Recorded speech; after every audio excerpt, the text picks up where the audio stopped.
My name is George Bilbrey. I'm the president of Return Path. Informally, I'm known as Dr. Deliverability. Even my children call me Dr. Deliverability. It's kind of awkward at family events. Yeah. I can see that. You and Return Path have been... But you can call me George. Okay. Yeah, right. You and Return Path have been together for a long time. How did you meet? We had to do with some drinking, and I don't want to get into it. It's kind of sordid, yeah. Can you tell me how you came to Return Path? How you found it? No. It's sometimes it's best just not to tell those kind of stories. What's your favorite ice cream flavor? I don't eat ice cream. I'm a real man. I only eat sorbet, lemon sorbet to be exact. Sometimes gelato, mostly sorbet. The word receiver gets thrown around a lot at Return Path. What is a receiver and why do we care?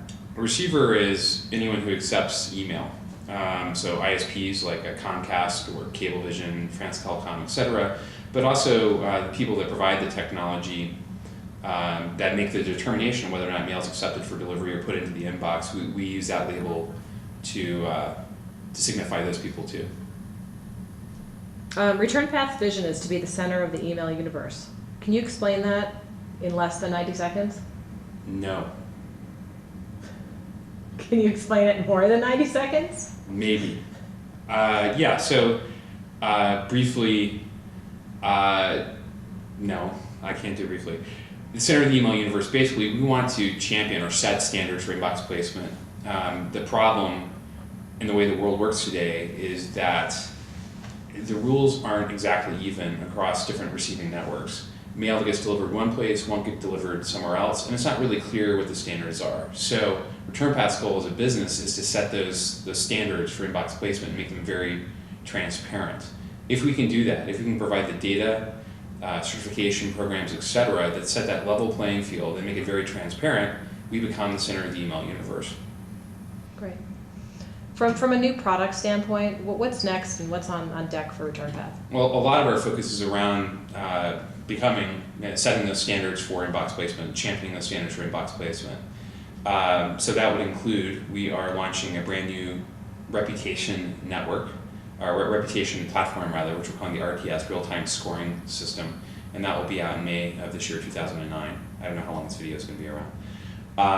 And the first product that we're launching on that is our blacklist, but it's going to be followed by a whole slew of reputation products that receivers, ISPs, and filtering companies will use to determine whether or not mail should go into the inbox or not. So it's one of our ways of becoming the center of the email universe. We are also going to be releasing a fair amount of diagnostic kind of reporting for senders to be able to better interpret their reputation and determine where they're starting to get into trouble, and when they have a delivery problem, what part of their reputation is causing the problem, and give them better clues what to do about that. We're going to continue to invest in other receiver tools as well, including our feedback loop. We've made some big improvements to that, and we'll continue to do that over the next few quarters. That's a high level. Beyond that, there's lots. We have a very broad set of offerings into the marketplace, and we'll make incremental improvements across a lot of it over the next year. As far as your personal life, what is your dream travel destination or vacation? It's a five-way tie between such wonderful towns as Broomfield, Colorado, Mountain View, California, New York, Paris, and London.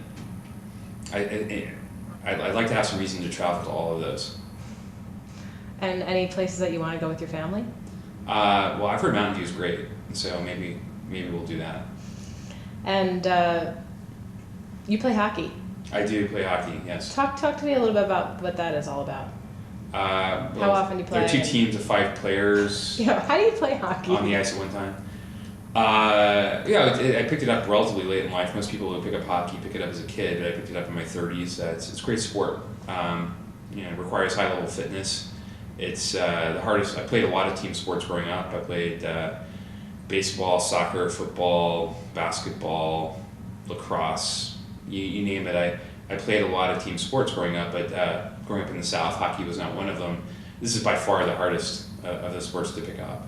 Skating, doing a sport on skates is quite demanding, so I enjoy the challenge of trying to do it. And talk to me about the early days of Return Path and a memory that you have that's like, remember when, or how maybe you can't believe the company has gotten to this place. Yeah, I mean, there's a lot of stories. It's probably not well known by a lot of folks, but the reason we have operations in Colorado is that I founded a company called Veripost that merged with Return Path very soon after the founding to create kind of the core of the Return Path product. Both companies were focused on email change of address, which is a line of business we're no longer in. The world does not end up the way you want it to. I remember when we first started Veripost, we were in a small space in Boulder that actually was the company I'd been working at previously rented out some space to us. And in that building, we had one conference room, and it was kind of a warehouse space, and the conference room had a big garage door that opened up to the outside, and somehow wasps had gotten in and built nests in the ceiling tiles. So when a candidate came in, you wanted to see if they were good under pressure, we would actually stir up the wasp nest a little bit and see how they reacted to a bunch of bees swarming around them during the interview. And we found out who was good under pressure there. That was a good times. Yeah. And outside of work, in personal life, what's something you've always wanted to do, or something you're still have on deck to do? So I had this thing about Alex Trebek. He really pisses me off, basically. For those of you who don't know Alex Trebek, he's a host of Jeopardy. He always pretends like he knows the answer, but he doesn't. I mean, some producer just hands him a card that says, with some obscure fact, and he always states it like, of course, this is an obvious thing that everyone knows. I know it. I'm the smartest man in the world, Alex Trebek. So I want to turn the tables on Alex Trebek. I want to be the host. I want to say, no, Alex, I'm sorry. The king of Lower Saxony during the 100 Years' War was King Magnus the Sweaty, and say it in a very dismissive tone. So clearly, I knew the answer. I think it would be great. Yes. Thank you for your time today, George. Oh, you're very welcome. I hope you edit this very heavily. Yes. Yeah, all right.